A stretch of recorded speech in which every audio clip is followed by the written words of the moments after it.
Marcus Whitmore thought he owned everything money could buy.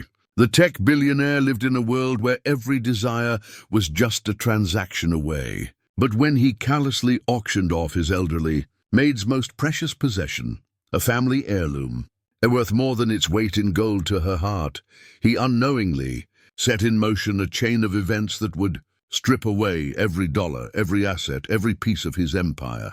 Because what Marcus didn't know was that the quiet woman who cleaned his mansion had raised a daughter who possessed something money couldn't buy: the brilliance to destroy him and the patience to do it perfectly. Before we jump back in, tell us where you're tuning in from, and if this story touches you, make sure you're subscribed, because tomorrow I've saved something extra special for you. Marcus Whitmore's fingers danced across his phone screen as he approved another multi-million-dollar acquisition from his penthouse office overlooking downtown Seattle. At 38, he commanded a tech empire worth $12 billion, built on a foundation of strategic ruthlessness and an unwavering belief that everything had a price. His company, Whitmore Technologies, dominated the cloud computing sector, and Marcus had earned his fortune by acquiring smaller companies, absorbing their innovations, and discarding whatever or whoever no longer served his purposes. The penthouse itself reflected his philosophy. Every piece of furniture, every artwork, every decorative element had been selected not for sentiment, but for its ability to project power and success. The living spaces stretched across 3 floors of Seattle's most prestigious building, featuring floor-to-ceiling windows that offered commanding views of Elliott Bay. Marcus had purchased the entire top 3 floors, not because he needed the space, but because he could. For the past 8 years, the only constant presence in this cold monument to wealth had been Elena Vasquez, a 62-year-old woman who arrived each morning at 7 sharp to maintain the pristine environment Marcus demanded. Elena moved through the expansive rooms with quiet efficiency, her weathered hands ensuring that every surface gleamed, every detail remained perfect. She spoke little, worked diligently, and had never once asked for time off or complained about the demanding schedule. Marcus barely acknowledged her existence. To him, Elena was simply another service provider, no different from his personal trainer, his chef, or his driver. She was part of the machinery that kept his life running smoothly, invisible until something went wrong. In 8 years, he had perhaps exchanged 50 words with her directly, usually related to specific cleaning instructions or schedule changes. What Marcus failed to notice was the small shrine Elena had created in the utility room where she stored her supplies. On a narrow shelf, between bottles of cleaning solution and fresh linens, sat a wooden jewelry box, its surface worn smooth by decades of handling. The box was unremarkable, simple craftsmanship, faded finish, small enough to fit in 2 hands, but Elena touched it gently each morning before beginning her work, whispering a few words in Spanish. The jewelry box had belonged to Elena's grandmother, Rosa Vasquez, who had fled Mexico in 1943, carrying nothing but the clothes on her back and this small wooden container. Rosa had been a seamstress in Guadalajara, known throughout her neighborhood for creating intricate embroidery that told stories of Mexican folklore. When political upheaval forced her to abandon everything she had known, she managed to save only this box, which contained her most precious needlework patterns, a few family photographs, and a small silver locket that had belonged to Rosa's own mother. Elena had inherited the box when Rosa passed away in 1987, and it had traveled with her through 3 decades of domestic work in the United States. Inside, she kept Rosa's original embroidery patterns, now brittle with age, along with photographs of family members she hadn't seen in years and letters from her daughter Sophia, who was completing her doctoral studies in computer science at Stanford University. Sophia Vasquez represented everything Elena had sacrificed to achieve. While Elena cleaned houses and offices to pay for her daughter's education, Sophia had excelled academically. earning multiple degrees and developing expertise in cybersecurity and financial systems analysis. Their phone conversations each Sunday were Elena's greatest joy. As Sophia would describe her research projects, her internships at major tech firms, and her dreams of using technology to solve complex problems, Marcus remained oblivious to these personal details of Elena's life. He never asked about her family, never inquired about her background, never showed curiosity about the woman who maintained his personal space with such dedication. To him, Elena was simply a function, not a person with hopes, dreams, or possessions that held deep emotional significance. This indifference would prove to be Marcus's first critical mistake. The incident that would ultimately trigger his downfall began on a Tuesday morning in October. Marcus had invited several potential investors to his penthouse for an informal meeting about a new acquisition. These weren't ordinary investors. They were billionaires themselves, men who collected rare artifacts and competed with each other over unique possessions. Marcus wanted to impress them, to demonstrate that his wealth allowed him to acquire things that even other extremely wealthy individuals couldn't obtain. As Elena worked quietly in the background, preparing the meeting space and ensuring every detail met Marcus's exacting standards, the investors began examining various items throughout the penthouse. One of them, Harold Blackstone, noticed the small wooden box on Elena's utility room shelf during a tour of the property. "Interesting piece," Blackstone commented, picking up the box and examining its simple construction. "Mexican craftsmanship, probably mid-20th century. There's something authentic about pieces like this. You can't fake the wear patterns that come from genuine use." Marcus glanced at the box with mild curiosity. He had never noticed it before, despite Elena's 8 years of faithful service. "Oh, that belongs to the cleaning lady. Probably something she brought from home." Blackstone opened the box carefully, revealing Elena's most treasured possessions. He examined the embroidery patterns with the eye of someone who understood craftsmanship, studied the old photographs with interest, and held the silver locket up to the light. "This is remarkable work. These embroidery patterns are museum-quality examples of Guadalajaran folk art, and this locket, the silver work, is exceptional. Pieces like this are becoming increasingly rare." Elena, who had been cleaning nearby, noticed the men handling her grandmother's box. Her heart began racing, but she remained silent, uncertain how to intervene without overstepping boundaries with her employer. She watched in growing alarm as Blackstone continued examining her family's most precious possessions. "You know, Marcus," Blackstone said, his voice taking on the tone of someone who had identified a potentially valuable acquisition, "I've been looking for authentic Mexican folk art for my collection. This box and its contents would fit perfectly. Everything appears to be in excellent condition, and the provenance is clearly genuine. You can see the authentic aging and use patterns." Marcus felt a familiar thrill at the possibility of a transaction that would impress his wealthy guests. It was an opportunity to demonstrate his power, his ability to acquire and dispose of anything within his domain. "I'm sure we could work something out," he replied, his business instincts taking over completely. Elena stepped forward, her voice barely above a whisper. "Senor Whitmore, por favor, that box belongs to my family. It was my grandmother's." Marcus turned toward her with the annoyed expression he reserved for interruptions during important conversations. "Elena, we're in the middle of a meeting. Please continue with your work. But, sir, those are my family's things. My grandmother brought that box from Mexico many years ago. It contains all I have left of her." Blackstone's eyes lit up with even greater interest. "A family heirloom with documented provenance? That makes it even more valuable. The story behind a piece is often worth more than the piece itself." Marcus made his decision with the casual indifference that had characterized every business transaction throughout his career. "Elena, I'll compensate you fairly for the box. Consider it a bonus for your years of service." Elena's hands began trembling. "Sir, please, it is not for sale.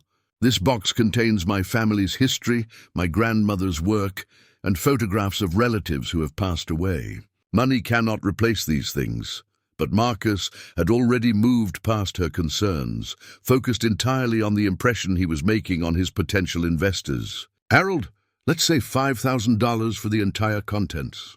That should be more than fair compensation." The amount was insignificant to Marcus, less than what he spent on a single dinner at his favorite restaurant. But to Elena, the offer represented a fundamental misunderstanding of what she held precious. These weren't objects to be bought and sold. They were irreplaceable connections to her family's history, her grandmother's legacy, her own identity. "I cannot sell my grandmother's box," Elena said, her voice growing stronger despite her obvious distress. "Please, sir, I will work extra hours. I will do anything you ask, but please do not take my family's treasures." Marcus's expression hardened. In his world, everything was negotiable, everyone had a price, and personal sentiment was simply another obstacle to overcome in any transaction. Elena's resistance felt like a challenge to his authority, an unacceptable defiance of his will. "Elena, you're being unreasonable. $5,000 is generous compensation for a few old items. Harold, consider it sold." Harold Blackstone's eyes gleamed as he reached for his checkbook, but Elena's anguished cry cut through the casual business atmosphere like a blade. "No, please." She lunged forward, her composure finally cracking as she reached for the wooden box. "You cannot do this!" "That box is all I have left of my family." Marcus caught her wrist with surprising firmness, his voice turning ice cold. "Elena, you're making a scene in front of my guests. This is completely unprofessional behavior." The other investors shifted uncomfortably, witnessing a level of desperation they rarely encountered in their insulated world of luxury acquisitions. But Marcus remained unmoved, his grip tightening on Elena's wrist as she struggled to reach her grandmother's treasures. "Let me explain something to you," Marcus said, his voice carrying the authority of someone accustomed to absolute obedience. "You work in my home, you use my supplies, and anything kept on my property falls under my discretion. You should be grateful I'm offering compensation at all. Preparing and narrating this story took us a lot of time, so if you are enjoying it, subscribe to our channel. It means a lot to us. Now back to the story." Elena's eyes filled with tears as she realized the futility of her position. In Marcus's world, her 8 years of faithful service, her perfect record, her quiet dedication meant nothing compared to his desire to impress his wealthy friends. She was disposable, powerless, invisible, except when her presence inconvenienced him. "I beg you," she whispered, her voice breaking. "My grandmother died in my arms holding that box. She made me promise to keep her patterns safe, to remember our family's traditions. Those photographs are the only images I have of relatives who died in Mexico. Please, I will give you anything else, but not this." Marcus released her wrist and stepped back, his decision already made. "Harold, the box is yours." "Elena, clean out your supplies and leave your keys on the kitchen counter. Your services are no longer required." The words hit Elena like physical blows. Not only was Marcus stealing her most precious possessions, but he was firing her for daring to object. In one casual transaction, he had destroyed both her livelihood and her connection to her family's history. Harold Blackstone, perhaps sensing that the situation had escalated beyond a simple business deal, tried to intervene. "Marcus, maybe we should reconsider." The woman seems genuinely distressed. But Marcus had moved into the zone where he conducted his most ruthless business negotiations. "A deal is a deal, Harold. You wanted authentic Mexican folk art with provenance. This is exactly that. Elena's emotional attachment only confirms its authenticity."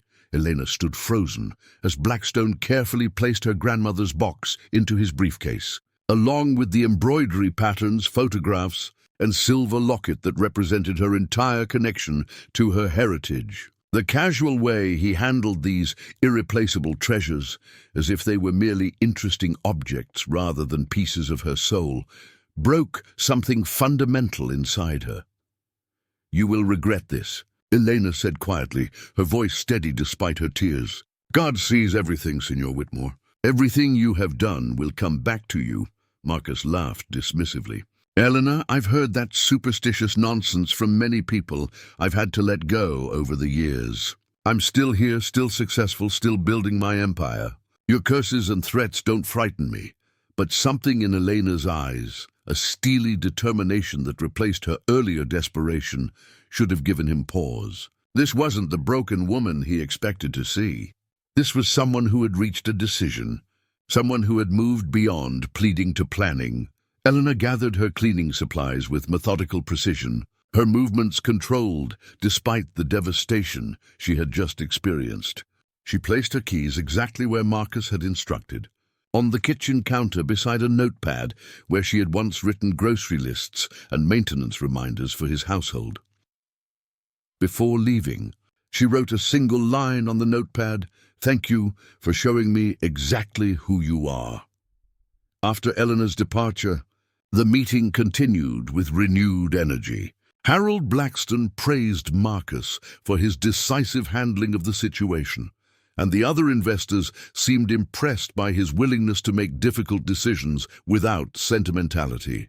They concluded their business discussions with handshakes and promises of future collaborations. Marcus felt the familiar satisfaction that came from successful negotiations. He had demonstrated his authority, acquired something valuable for a friend, and eliminated an employee who had shown inappropriate emotional attachment to her position. In his mind, he had handled the situation perfectly.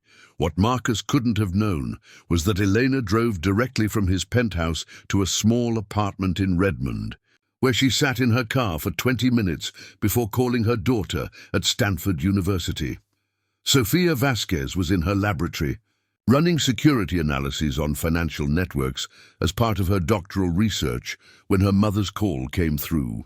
Elena's voice was steady but different, hollow in a way that immediately alarmed Sofia. "Mija, I need to tell you something that happened today," Elena began, and then recounted the entire incident with careful precision. She described Marcus's casual cruelty, the way he had treated their family's treasures as mere commodities, and his complete indifference to her years of loyal service.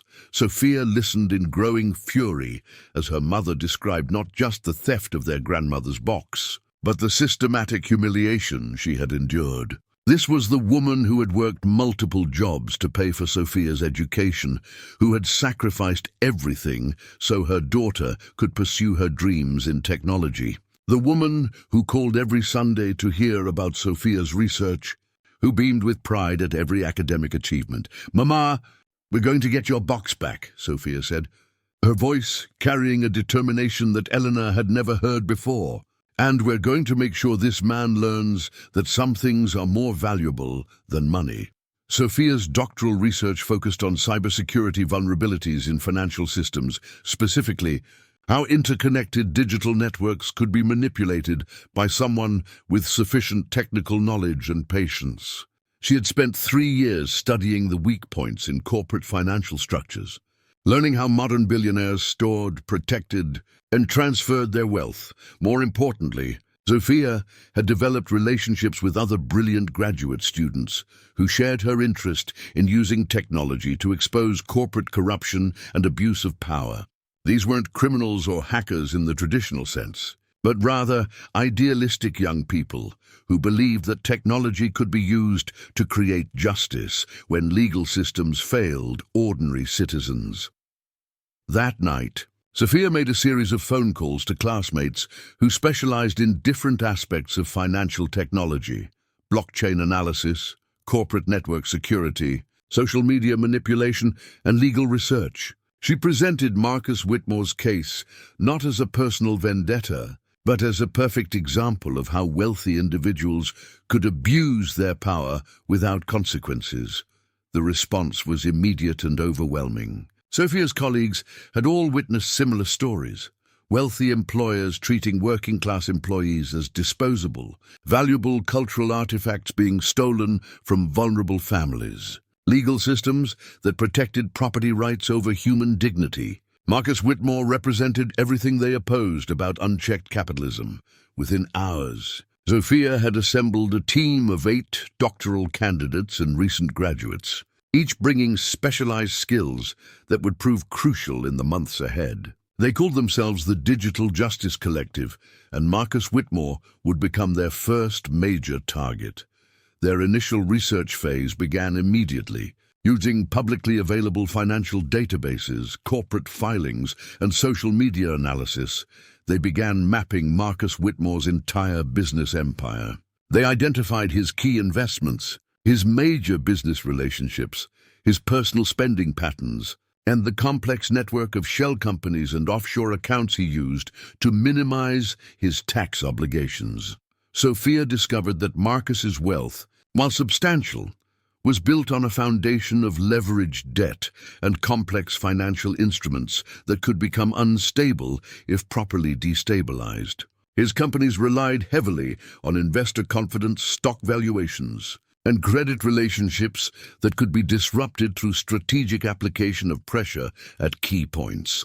More importantly, they identified Marcus's greatest weakness, his arrogance. The same trait that had allowed him to dismiss Elena's pleas so casually also made him vulnerable to attacks he would never see coming. He assumed his wealth made him untouchable, that his success insulated him from consequences. Sophia and her team were about to prove him wrong. 3 weeks after Elena's dismissal, Marcus Whitmore sat in his executive conference room, completely unaware that every keystroke, every financial transaction, and every business communication was being monitored by some of the most brilliant minds in cybersecurity. Sophia's Digital Justice Collective had infiltrated his digital life with surgical precision, using techniques that would have impressed even the most sophisticated intelligence agencies.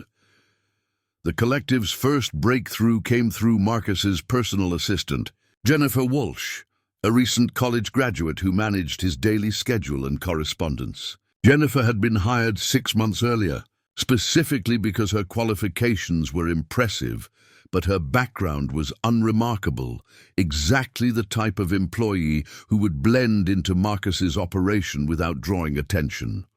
What Marcus didn't know was that Jennifer had been Sophia's roommate at Stanford, and she had been horrified when she learned about Elena's treatment. When Sophia approached her about providing inside access to Marcus's operations, Jennifer didn't hesitate. She had witnessed Marcus's casual cruelty toward service staff, his dismissive attitude toward anyone he considered beneath his social class, and his complete lack of empathy for the people who made his lifestyle possible.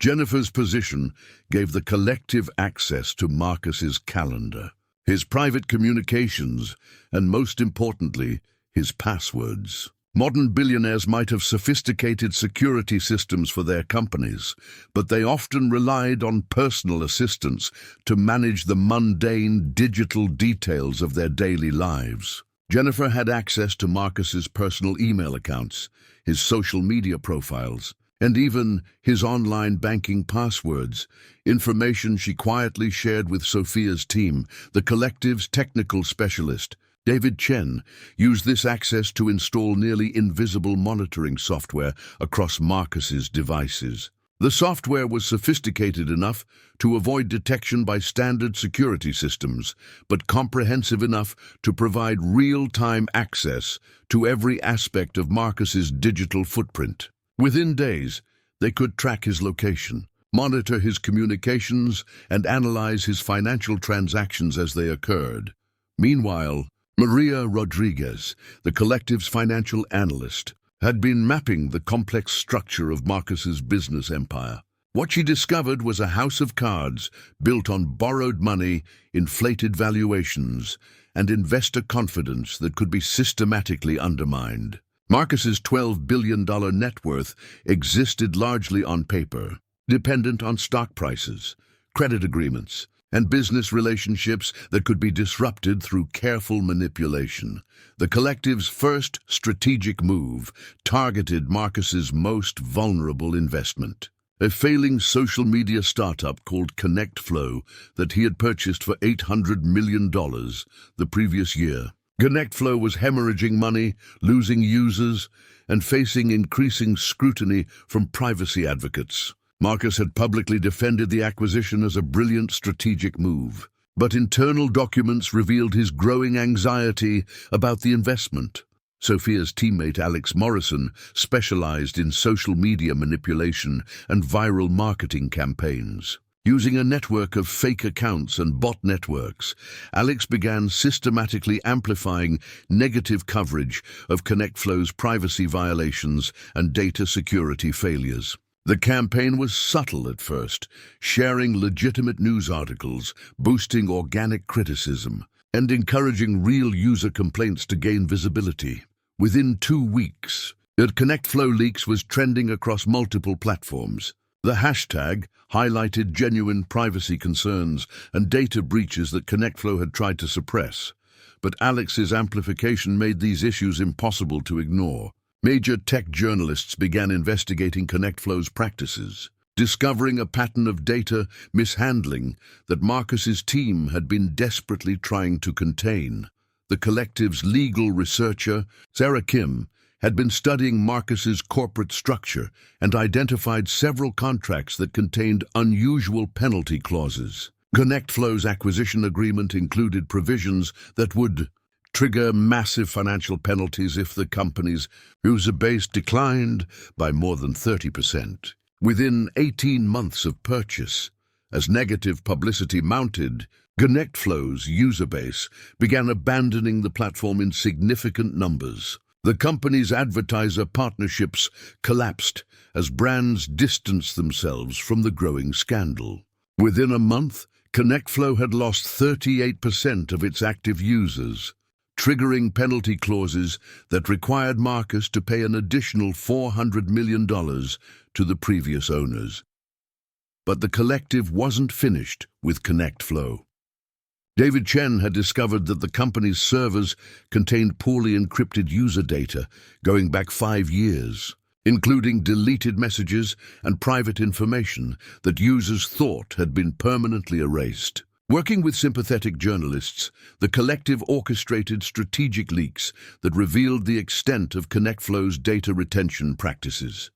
The resulting firestorm led to congressional hearings, federal investigations, and a class action lawsuit that ultimately cost Marcus's company over $2 billion in settlements and fines. ConnectFlow was forced to shut down completely, making Marcus's $800 million investment worthless overnight.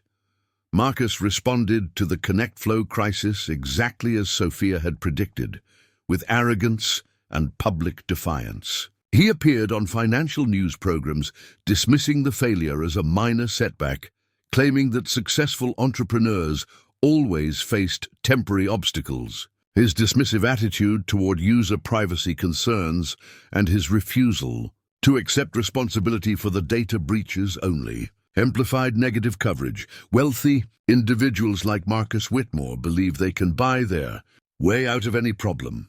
Sophia told her mother during one of their Sunday phone calls, but some problems can't be solved with money. They can only be solved with accountability.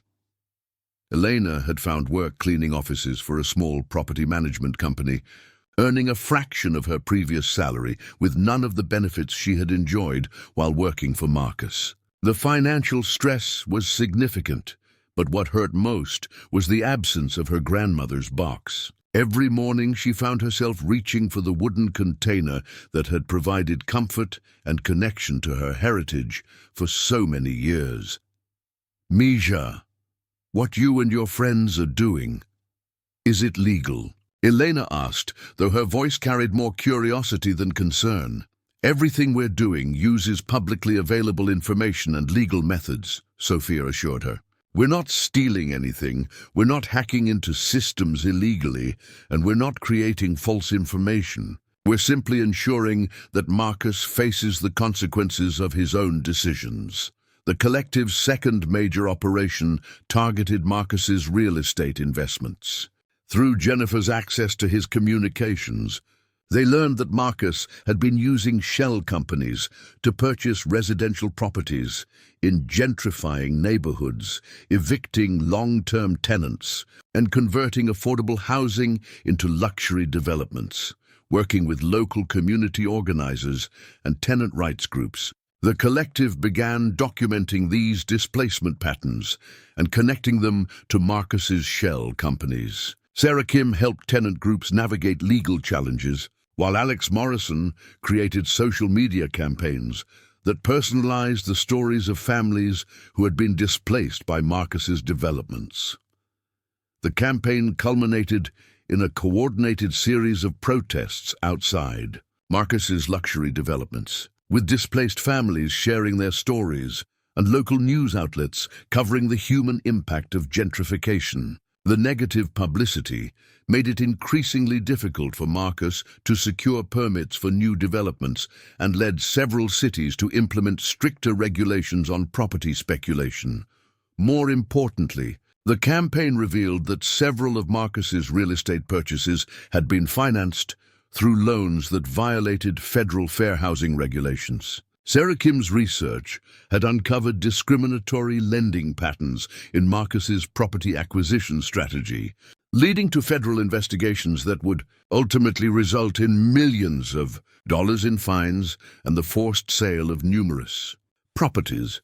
Marcus's response to mounting criticism was to hire an expensive public relations firm and launch a counterattack against what he characterized as coordinated harassment by radical activists.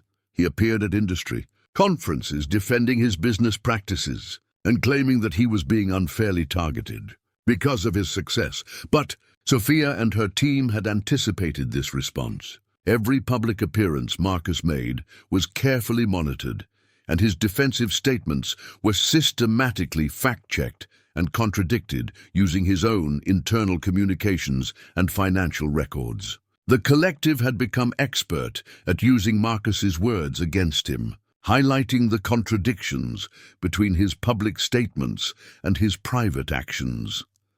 By the end of Sophia's first semester as the leader of the Digital Justice Collective, Marcus Whitmore's net worth had declined by over $4 billion.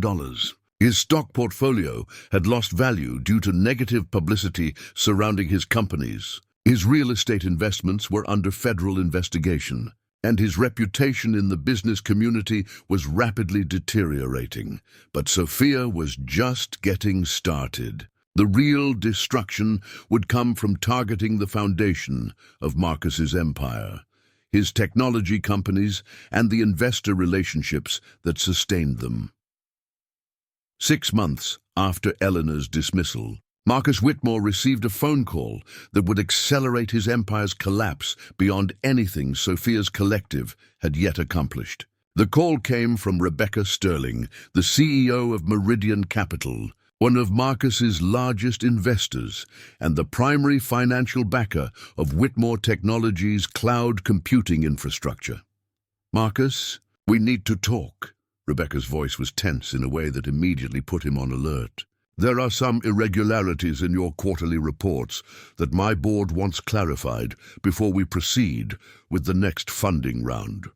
Marcus felt his stomach drop. Meridian Capital had invested over $3 billion in his company over the past 5 years, and their continued support was essential for maintaining his operations. Without their backing, Whitmore Technologies would struggle to meet its debt obligations and expansion commitments. "What kind of irregularities?" Marcus asked, though he suspected he already knew the answer. "Revenue projections that don't match actual performance data, client retention rates that appear inflated, and some concerning patterns in your accounts receivable. My analysts are suggesting that your growth metrics may have been optimistic." What Rebecca didn't mention was that her analysts had been provided with carefully curated information by the Digital Justice Collective. Through Jennifer's access to Marcus's internal communications, Sophia's team had discovered that Marcus had been systematically misrepresenting his company's performance to investors. He had been reporting contract values at their maximum potential rather than their actual performance, inflating user engagement statistics and hiding significant client departures behind complex accounting maneuvers. The collective's financial analyst, Maria Rodriguez, had spent weeks cross-referencing Marcus's public investor reports with his internal financial documents. The discrepancies were staggering, Marcus had been overstating his company's revenue by nearly 40% and concealing the fact that several major clients were planning to terminate their contracts. But Sophia had been strategic about how this information reached Meridian Capital. Rather than simply leaking the documents, she had arranged for the information to surface through what appeared to be routine due diligence. One of her colleagues had a contact at a financial analysis firm that regularly audited tech companies for major investors. This firm discovered the discrepancies during what Meridian Capital believed was a standard review of their portfolio companies. The beauty of Sophia's approach was that it appeared completely legitimate. Meridian Capital had no reason to suspect they were being manipulated. They simply believed their own analysts had uncovered concerning patterns that required investigation. Marcus's meeting with Meridian Capital's investment committee took place in their downtown Seattle offices, in a conference room that overlooked the very neighborhood where Eleanor now worked cleaning office buildings for minimum wage. As Marcus presented his explanations for the revenue discrepancies, he had no idea that his former maid's daughter was systematically dismantling everything he had built. The accounting differences represent timing issues, not actual misrepresentations, Marcus insisted. But his usual confidence was notably absent. Cloud computing contracts are complex, and revenue recognition can vary depending on implementation schedules. Rebecca Sterling studied the documents spread across the conference table, each one highlighting another instance where Marcus's public statements contradicted his internal financial data. Marcus, this isn't about timing issues. This is about a pattern of misleading statements to investors. You told us that client retention was at 93%, when your own internal reports show it was actually 78%. The collective had been particularly thorough in documenting Marcus's client retention problems. David Chen had used Jennifer's access to analyze customer communications, revealing that several major corporate clients were privately expressing dissatisfaction with Whitmore Technologies' service reliability and support responsiveness. Many of these clients had already begun transitioning to competitor services, but Marcus had continued reporting them as active customers in his investor communications. I want to conduct a full forensic audit of your company's books, Rebecca announced. Until we have clarity on these issues, Meridian Capital will be suspending all new investments and reviewing our existing commitments. The audit that followed was devastating for Marcus. Conducted by Ernst & Hayes, one of the most respected accounting firms in the country, the investigation revealed systematic financial misrepresentation spanning 3 years. Marcus had been inflating contract values, hiding customer departures, and using complex financial instruments to obscure his company's declining performance. More damaging than the financial irregularities were the internal communications that the audit uncovered. Email exchanges between Marcus and his senior staff revealed a deliberate strategy to mislead investors about the company's prospects. These communications included explicit instructions to subordinates about how to frame negative developments in positive terms and how to delay reporting bad news until after funding rounds were completed. The collective had known these communications existed because of Jennifer's access, but they had been patient enough to let the legitimate audit process uncover them naturally. This approach meant that when the damaging information became public, it carried the credibility of an independent investigation rather than appearing to be the result of external manipulation. The Ernst & Hayes audit report was shared with all of Whitmore Technologies' major investors, and the response was swift and brutal. Within 2 weeks of the report's release, Marcus faced a coordinated withdrawal of financial support that threatened his company's immediate survival.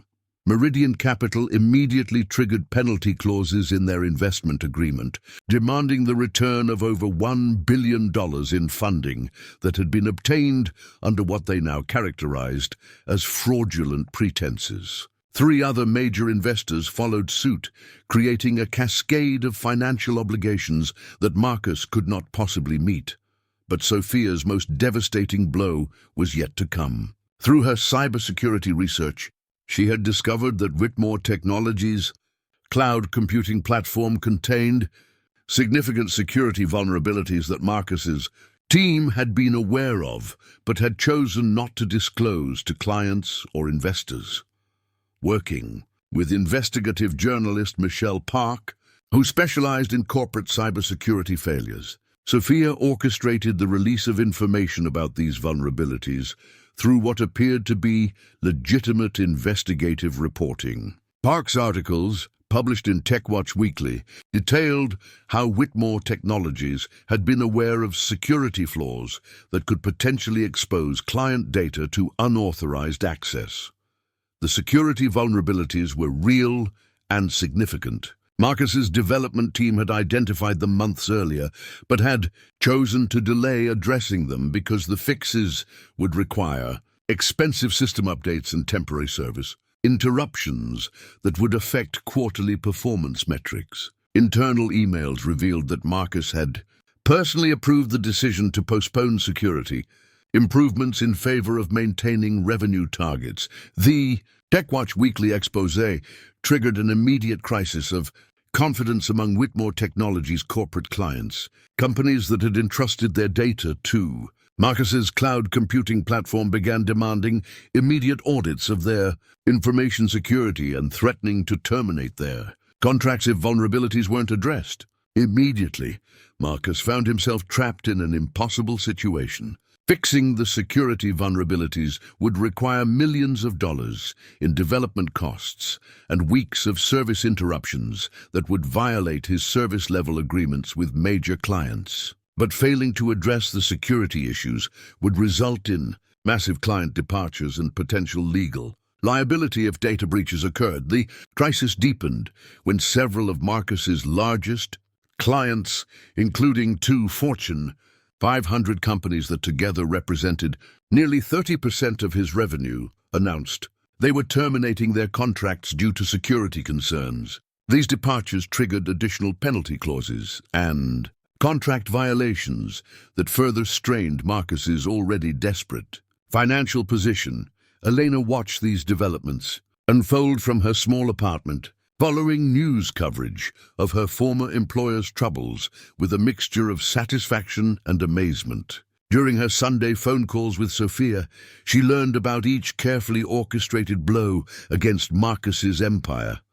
"Mija, I never imagined that what this man did to me could lead to such consequences," Elena said during one conversation. "Do you think he remembers firing me? Do you think he connects any of this to what happened that day?" "He probably doesn't even remember your name, Mama," Sophia replied.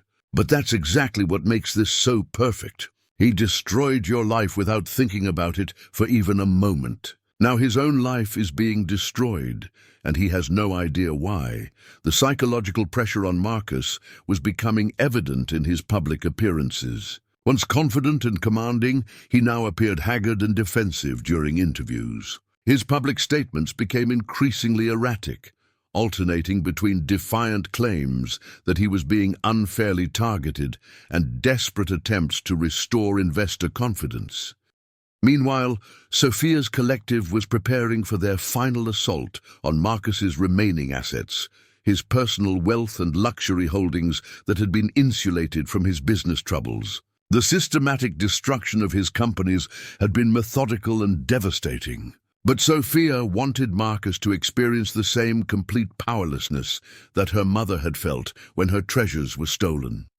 Marcus Whitmore stood alone in his penthouse office, staring out at Elliott Bay through floor-to-ceiling windows that had once symbolized his dominance over the Seattle skyline. The view remained spectacular, but everything else in his world had transformed into a nightmare of cascading financial obligations and legal challenges that seemed to multiply faster than he could address them. His personal attorney, Richard Hawthorne, had just delivered news that would have been unthinkable 6 months earlier. Marcus was facing personal bankruptcy unless he could liquidate his assets quickly enough to meet the debt obligations triggered by his business collapses. The carefully constructed legal barriers that had protected his personal wealth from business liabilities were crumbling under the weight of fraud. Allegations and contract violations, the Meridian Capital lawsuit alone could cost you everything, Hawthorne explained, reviewing a stack of legal documents that had grown thicker each week. They're not just seeking return of their investment, they're claiming that your misrepresentations constitute fraud, which pierces the corporate veil and makes you personally liable for damages. What Marcus didn't realize was that every legal strategy his team developed was being monitored by the digital Justice Collective through Jennifer's continued access to his communications. Sophia's team knew about each desperate financial maneuver, each attempt to hide assets, and each legal argument his attorneys planned to pursue. The Collective's legal researcher, Sarah Kim, had been working with a network of public interest lawyers to ensure that Marcus's attempts to protect his personal wealth would be systematically challenged. They had identified offshore accounts, shell company structures, and trust arrangements that Marcus had established to insulate his personal assets from business liabilities.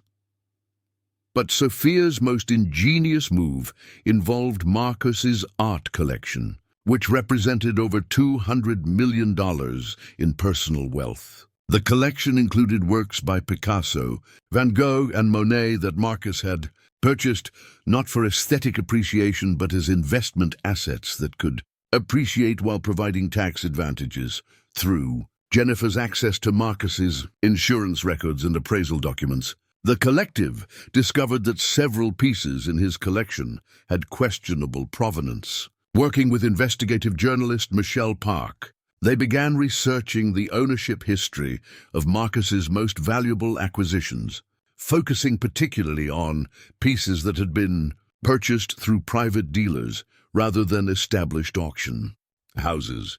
Their investigation revealed that 3 paintings in Marcus's collection, including a Degas pastel worth $47 million, had been stolen from Jewish families during World War II and had never been properly restituted to their rightful owners. The evidence was meticulously documented: shipping records, insurance claims from the 1940s, and testimony from surviving family members who had been searching for their stolen heritage for decades. Michelle Park's expose in TechWatch Weekly brought international attention to Marcus's possession of stolen artwork. The story included interviews with elderly survivors who recognized family heirlooms they thought had been lost forever, alongside documentation proving that Marcus had purchased these pieces despite clear evidence of their problematic provenance. "When I saw that painting in the newspaper," said Ruth Goldstein, an 89-year-old Holocaust survivor, "I immediately recognized my father's Degas. We had that painting in our dining room in Vienna until the Nazis took everything. I never thought I would see it again." The international coverage of Marcus's stolen art collection triggered investigations by the FBI's art crime team and prompted lawsuits from multiple families seeking restitution of their stolen property. More damaging than the legal challenges was the public relations catastrophe of being portrayed as someone who profited from Holocaust-era theft. Marcus's attempts to defend his art purchases only made the situation worse. His public statements that he had purchased the pieces in good faith and followed standard industry practices revealed a complete lack of understanding about how his words would be perceived by the public. Sophia had anticipated this response, knowing that Marcus's arrogance would prevent him from showing appropriate remorse or taking responsibility. The Collective's next target was Marcus's luxury real estate portfolio, which included properties in Aspen, Napa Valley, and the Hamptons worth a combined $300 million. These properties had been purchased through a complex network of LLCs and trusts designed to provide privacy and tax advantages. But Sarah Kim had traced the ownership structures and identified vulnerabilities in their legal protections.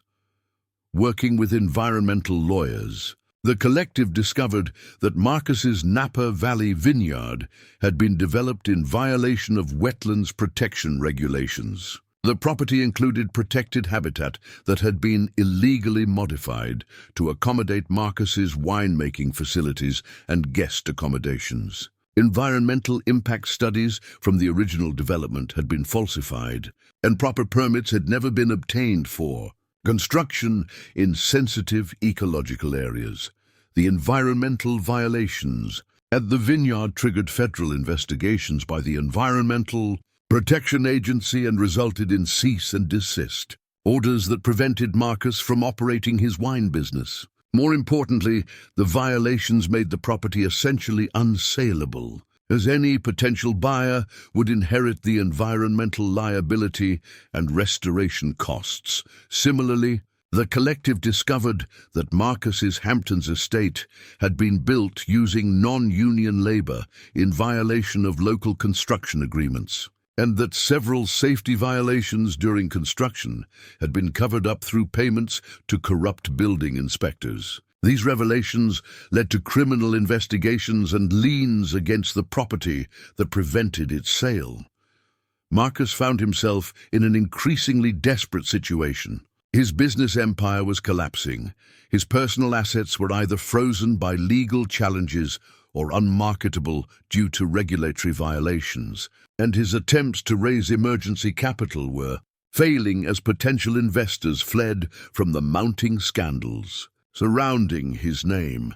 The psychological toll was becoming evident not just in his public appearances, but in his private behavior.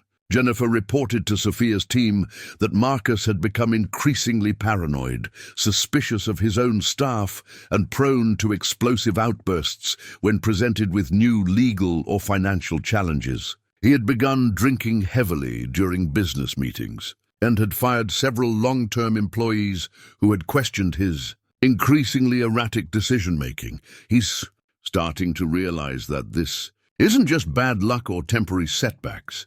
Sophia told her mother during one of their weekly conversations. He's beginning to understand that someone is systematically destroying everything he built. Elena had been following the news coverage of Marcus's troubles with growing amazement.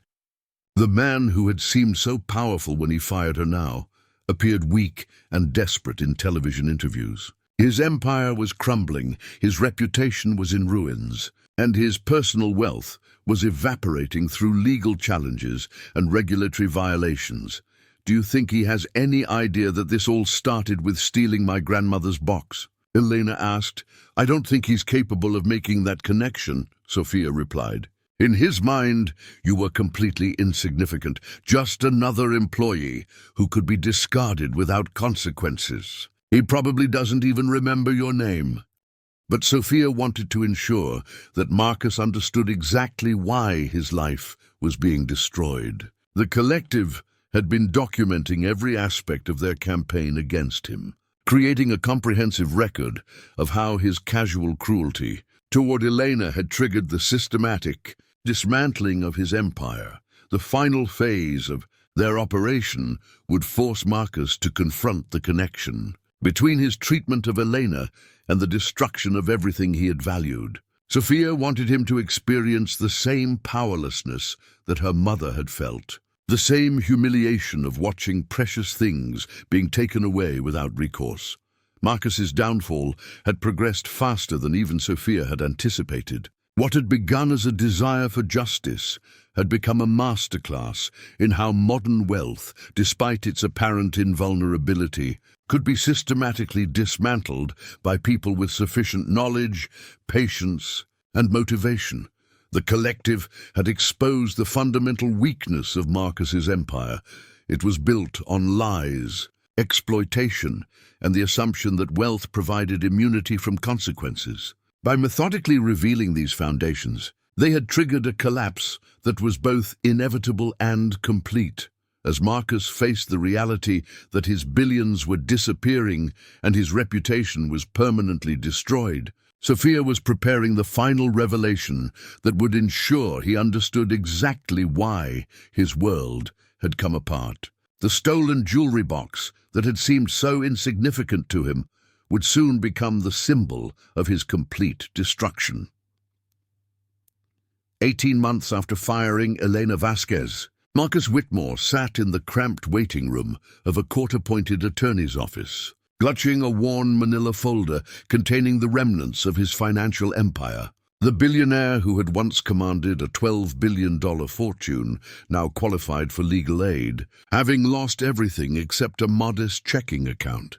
And the clothes he wore, the irony wasn't lost on him that he was waiting in the same downtown Seattle building where many of his former employees had once filed unemployment claims after his company's collapse. The fluorescent lighting was harsh, the plastic chairs uncomfortable, and the clientele consisted of people facing financial crises they couldn't afford to resolve. Exactly the type of individuals Marcus had once dismissed as failures, who lacked his business acumen. His court-appointed attorney, Patricia Morales, emerged from her office carrying a thick file of legal documents. "Mr. Whitmore, I've reviewed your case, and I'm afraid the bankruptcy proceedings are just the beginning. The criminal fraud charges are moving forward, and the prosecution has what appears to be overwhelming evidence." Marcus had been indicted on 17 counts of securities fraud, 3 counts of tax evasion, and multiple violations of environmental regulations. The evidence against him was damning because it came from his own communications and financial records, documents that had somehow found their way to federal investigators with surgical precision. How did they get access to so much internal information? Marcus asked, a question that had haunted him for months. Someone had to be feeding them details from inside my organization. Patricia studied her client with the weary expression of someone who had represented many fallen executives. "Mr. Whitmore, the prosecution's evidence suggests a level of access that would require intimate knowledge of your business operations and personal communications. Do you have any idea who might have had that kind of access?" Marcus shook his head, though a nagging suspicion had been growing in his mind. The systematic nature of his destruction suggested careful planning and inside knowledge, but he couldn't identify anyone in his inner circle who would have the motivation or capability to orchestrate such a comprehensive attack. What Marcus didn't know was that Sofia Vasquez was at that moment sitting in a coffee shop 3 blocks away, monitoring the final phase of the operation that had consumed her life for the past year and a half. Through Jennifer Walsh's continued employment with Marcus's reduced legal team, Sofia maintained awareness of his desperate situation and his growing paranoia about insider betrayal. The time had come for Sofia to complete her mother's revenge by ensuring Marcus understood exactly why his world had collapsed. She had prepared a comprehensive package that documented every aspect of the Digital Justice Collective's campaign, from the initial infiltration of his communications to the strategic exposure of his business vulnerabilities. The package arrived at Marcus's temporary apartment through a courier service, with no return address, but a note that simply read, "For your understanding of justice." Inside, Marcus found a meticulously organized presentation that laid out the complete timeline of his destruction, beginning with security camera footage from his penthouse on the day he had fired Elena and stolen her grandmother's jewelry box. The first section contained transcripts of internal communications between Sofia and her team, revealing how they had systematically identified and exploited every weakness in his business empire. Marcus read with growing horror as the documents explained how his assistant Jennifer had been providing access to his personal communications, how his financial discrepancies had been deliberately exposed to investors, and how his art collection's problematic provenance had been researched and revealed. But the most devastating section contained Elena's own words, recorded during her weekly phone calls with Sofia. Marcus read her quiet descriptions of 8 years of faithful service, her pride in maintaining his home to perfect standards, and her heartbreak at losing the only connection she had to her deceased grandmother. I cleaned his house for 8 years, Elena had told Sophia during one recorded conversation. I never asked for anything except to keep my grandmother's box in my work area. When I begged him not to sell it, he looked at me like I was nothing. Like my feelings didn't matter because I was just the cleaning lady. Marcus felt something he hadn't experienced since childhood, genuine shame. Reading Elena's words, he was forced to confront the reality of what he had done. He had destroyed a woman's most precious possession for no reason other than to impress his wealthy friends. And he had fired her for the crime of asking him to show basic human decency. The package included photographs of Elena's current living situation, a small studio apartment in a rundown building where she now worked multiple part-time cleaning jobs to make ends meet. The contrast with Marcus's former penthouse lifestyle was stark and intentional. Sophia wanted him to understand that while he had been living in luxury, his casual cruelty had forced her mother into genuine hardship. The final section of the package contained a letter from Sophia herself, written in the precise, analytical style that had made her so effective at dismantling his empire. Mr. Whitmore, my name is Sofia Vasquez, and I am Elena Vasquez's daughter. You probably don't remember firing my mother 18 months ago, or stealing the wooden jewelry box that contained her grandmother's embroidery patterns, family photographs, and silver locket. To you, it was a trivial transaction worth $5,000. To my mother, it was the loss of everything that connected her to her family's history. I want you to understand that every financial loss you have suffered, every legal challenge you have faced, and every public humiliation you have endured was the direct result of your decision to treat my mother as disposable. You believed that wealth made you untouchable, that power gave you the right to take whatever you wanted from people who couldn't fight back. You were wrong. The digital justice collective that destroyed your empire was formed specifically to respond to your cruelty toward my mother. Every member of our team was motivated by your demonstration that wealthy individuals like yourself believe ordinary people exist only to serve your interests. Your downfall was not the result of bad luck or business cycles or regulatory overreach. It was the result of a deliberate, systematic campaign of justice orchestrated by people you considered beneath your notice. We used your own arrogance, your own fraudulent practices, and your own disregard for others to ensure that you experienced the same powerlessness you inflicted on my mother. I hope that as you face criminal prosecution and financial ruin, you will remember the elderly woman who begged you not to steal her grandmother's treasures. I hope you will understand that every dollar you lose, every day you spend in legal proceedings, and every moment of humiliation you endure is connected to that wooden box you sold for the price of one of your business lunches. My mother taught me that actions have consequences, even when those consequences take time to arrive. You are now living the consequences of choosing cruelty over kindness, power over compassion, and profit over humanity. Your empire is gone. Your reputation is destroyed. Your wealth has been transferred to the people you defrauded and the communities you harmed. This is what justice looks like when it finally arrives. Marcus set down the letter with trembling hands, finally understanding the scope of what had been done to him. The systematic destruction of his life hadn't been random or inevitable. It had been carefully orchestrated by people he had dismissed as insignificant. Elena Vasquez, meanwhile, had received an unexpected package of her own. Sophia had located Harold Blackstone through public records and convinced him to return the wooden jewelry box and its contents. When Elena opened the familiar container and saw her grandmother's embroidery patterns, her family photographs, and the silver locket that had traveled from Mexico to America, she wept with relief. "Mia," she told Sophia during their next phone call, "I have my grandmother's treasures back. And that man who hurt us has learned that money cannot protect you from the consequences of your actions."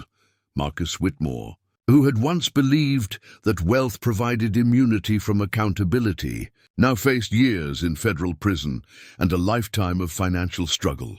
the man who had casually destroyed a cleaning.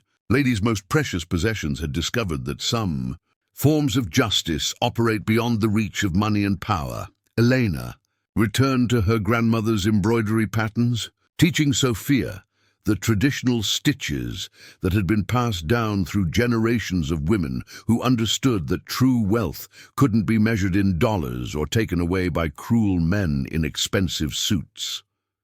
Up next, you've got two more standout stories right on your screen. If this one hits the mark, you won't want to pass these up.